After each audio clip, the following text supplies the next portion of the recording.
And this is, what, we're about half an hour out of Ballarat or something Yeah, like about that. A bit over an hour from Melbourne. Okay. And Malcolm's organised the event for us, and Malcolm does this twice a year. And so Malcolm, why do you do this? Why do people come out and do this astronomy thing?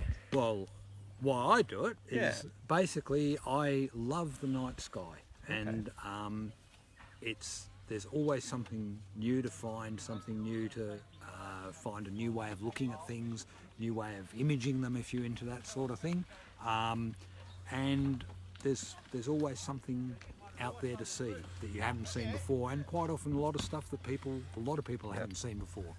The other reason is it's nice to get away from work, home, Absolutely. get together with like-minded people and just fiddle around with scopes and astro gear and have a good time. Speaking of like-minded people, there must be 20 or 30 people out here with telescopes tonight. At least.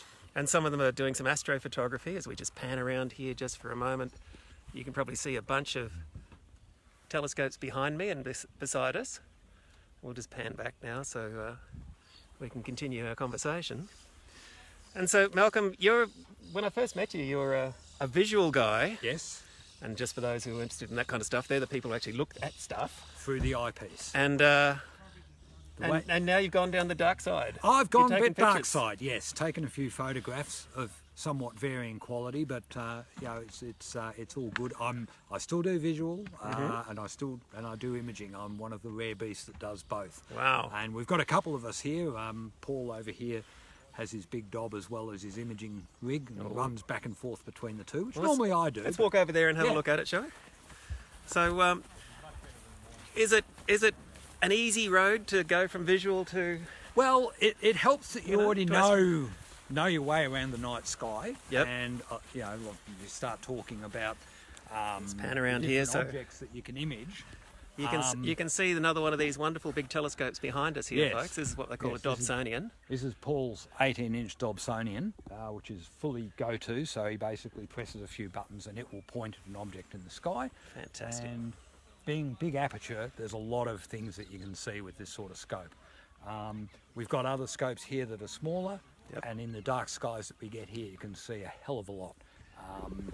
We've got I think it's a 10-inch go-to over here. Oh yeah. That's been set up. Pan back there so you can see that one being set up in the field. Yep. And that's a fairly straightforward scope for visual use that again can find objects by itself and point at them. Fantastic. Other people star hop from object to object and just look through the eyepiece and enjoy the challenge of finding things in the night sky. Fantastic. So Malcolm, you've been running this camp now for how long? First one I ran, I think, was 2015 off the top of my head. So 4 years. 4 years, twice a year. Twice a year, yeah. So we can get our astro fix. Yes. We can come out and do this. Try and help people to get an astro fix a couple of times a year, and if the clouds don't play ball, at least we get to have a chat with like-minded people. And what's the deal? Can anyone come to this? Anyone can come. You don't have to be a member of a club. If you're camping overnight, we charge a small fee to join the association that we use to run the club, but it's a minor fee. If you just come to visit and have a look and you're not actually staying at the camp, there's no charge. You can just turn up and wander around. So where are we?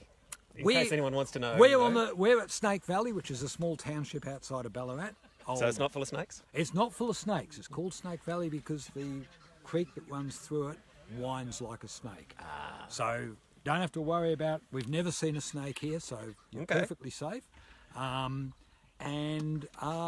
it's dark skies because it's away from the city lights. And do you have to camp, or is there some accommodation here? There's a small amount of accommodation. There's 8 cabins that are available with bunk beds in them. They're pretty basic, but they keep a roof over your head. If you haven't got camping gear, that's a great option if you're coming here. Cool. There are limited spaces, though.